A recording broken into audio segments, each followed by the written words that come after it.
अस्सलाम वालेकुम, आप देख रहे हैं समीर रसोई घर। और आज बहुत ही मजेदार सी रेसिपी मैं आप लोगों के साथ शेयर कर रही हूँ। आज हम बनाएंगे कढ़ाई मटन टिक्का। बहुत मजे का बनता है, चटपटा सा होता है और ड्राई फॉर्म में होगा। ये ग्रेवी नहीं बनेगी, ठीक है। रेसिपी स्टार्ट करने से पहले अगर आप मेरे चैनल पर नए हैं तो मेरे चैनल को सब्सक्राइब कीजिए, साथ बेल आइकन प्रेस कीजिए ताकि आने वाली हर वीडियो का नोटिफिकेशन आपको मिलता रहे। इसके अलावा आप इंस्टाग्राम पे भी मुझे फॉलो कर सकते हैं। कढ़ाई मटन टिक्का बनाने के लिए हाफ के जी मेरे पास मटन है और वो विद बोन है। आप इसे चाहें तो बोनलेस मटन में भी बना सकते हैं, लेकिन मुझे बोनलेस बीफ हो या मटन या चिकन वो पसंद इतना नहीं है। मुझे हड्डी वाला गोश्त ज्यादा पसंद है। इसके अलावा हमें जो स्पाइसेस इसके अंदर चाहिए, नमक 2 टेस्ट, सुरख मिर्चों का पाउडर 1 टीस्पून, 1/4 टीस्पून हल्दी, 1 टीस्पून धनिया powder, 1 teaspoon tikka masala powder. ये मेरा होममेड है, इसकी रेसिपी मैं अपलोड कर चुकी हूँ। अगर आपको चाहिए तो ऊपर आई कार्ड में मैं लिंक डाल दूंगी। और येलो फूड कलर और रेड फूड कलर, क्योंकि हमें एक अच्छा ऑरेंज कलर देना है। कचरी पाउडर 1 टेबलस्पून मैं इसके अंदर डाल रही हूँ। आप इसकी जगह पपीते का पेस्ट भी डाल सकते हैं। आपने मेरी रेसिपीज देखी होंगी, मैं कचरी पाउडर ही यूज करती हूँ क्योंकि उसे हैंडल करना आसान हो जाता है। अगर ज्यादा टाइम गुजर भी जाए, आप जो गोश्त बना रहे हैं वो ज्यादा रेशा रेशा नहीं बनेगा, गल भी जाएगा और टूटेगा भी नहीं। 2 टेबलस्पून लेमन जूस है, दही 3 से 4 टेबलस्पून, अदरक लहसुन का पेस्ट 1 टेबलस्पून। मटन के अंदर हम तमाम स्पाइसेस ऐड कर देंगे, अदरक लहसुन का पेस्ट, सिरका, कचरी पाउडर, नमक, सुरख मिर्च और हल्दी, पिसा हुआ धनिया, टिक्का मसाला पाउडर और फूड कलर और दही। इन सबको हमने अच्छे तरीके से मिक्स करना है।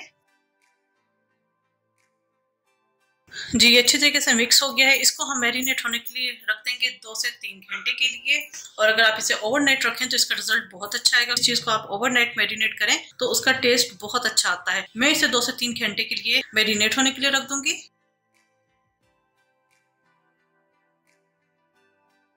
2 से 3 घंटे हो चुके हैं इसको मैरिनेट हुए। इसकी अब हम कुकिंग स्टार्ट करेंगे। इसको मैं बना रही हूँ देगची के अंदर। हल्की हीट पे इसे पकने के लिए रख दूंगी ताकि इसका फ्लेवर बहुत अच्छा आए। आप चाहें तो इसे प्रेशर कुकर में विसल दे सकते हैं। यहाँ पर मैंने देगची ले ली है, इसके अंदर मैं डालूंगी ऑयल। ऑयल हम बहुत थोड़ा सा डालेंगे, तकरीबन 3-4 टेबलस्पून। गोश्त यूज कर रही हूँ उसके अंदर ऑलरेडी फैट भी मौजूद है, तो मैं ऑयल थोड़ा इस्तेमाल करूंगी। ऑयल गर्म हो चुका है, इसके अंदर हम मैरिनेटेड मटन ऐड कर देंगे।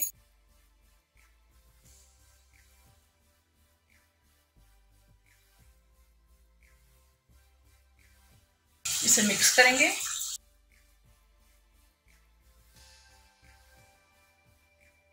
और इसके अंदर मैं तकरीबन 1 गिलास पानी ऐड कर दूंगी। इसी बॉल के अंदर मैंने पानी डाल दिया था ताकि जो मसाला वगैरह लगा है वो जाया ना हो।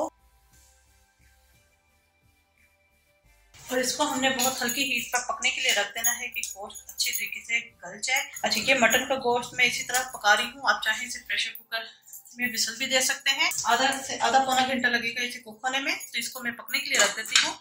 एक और चीज मैं आपको उसको बताना भूल गई, ये अभी पक रहा है। जब आपने देगची में पकाना है तो फिर आप इसको कवर करके आपने बार बार ढक्कन नहीं खोलना। इसकी वजह यह है कि अगर आप बार बार ढक्कन खोलेंगे, जो स्टीम बनी होगी वो निकल जाएगी और गोश्त ज्यादा देर से गलेगा। और इसकी हीट मैं आपको दिखा देती हूँ।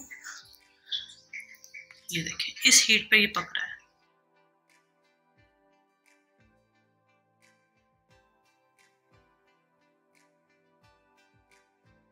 जी, ये मटन हमारा तैयार हो चुका है और तकरीबन इसको कुक होने में 35 मिनट्स लगे हैं। 35 मिनट्स में ये अच्छे तरीके से गल चुका है।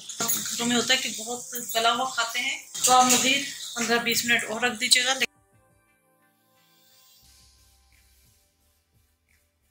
नमक मिर्चें आप इस स्टेज पर चेक कर लीजिएगा, अगर आपको कम लगें तो आप मजीद ऐड कर सकते हैं। यहाँ पर मैं इसका चूल्हा बंद कर दूंगी। दूसरे चूल्हे के ऊपर मैंने कोयला रख दिया है जलने के लिए। इसको हम एंड पे देंगे बारबेक्यू स्मोक। अंदर रखेंगे डबल रोटी का छोटा सा पीस।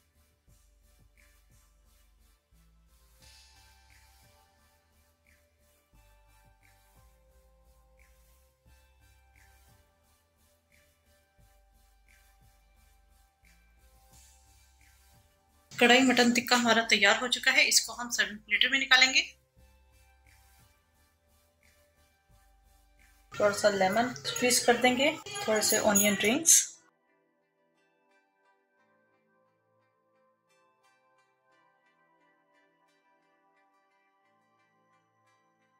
जी बेहतरीन सी कढ़ाई मटन टिक्का हमारे तैयार हो चुका है। जरूर ट्राई कीजिएगा और अपना फीडबैक जरूर दीजिएगा। मेरे चैनल समिया रसोई घर को जरूर सब्सक्राइब कीजिएगा, साथ बेल आइकन प्रेस कीजिएगा ताकि आने वाली हर वीडियो का नोटिफिकेशन आपको मिलता रहे। अपनी दुआ में मुझे याद रखिएगा। Thank you for watching. खुदा हाफिज।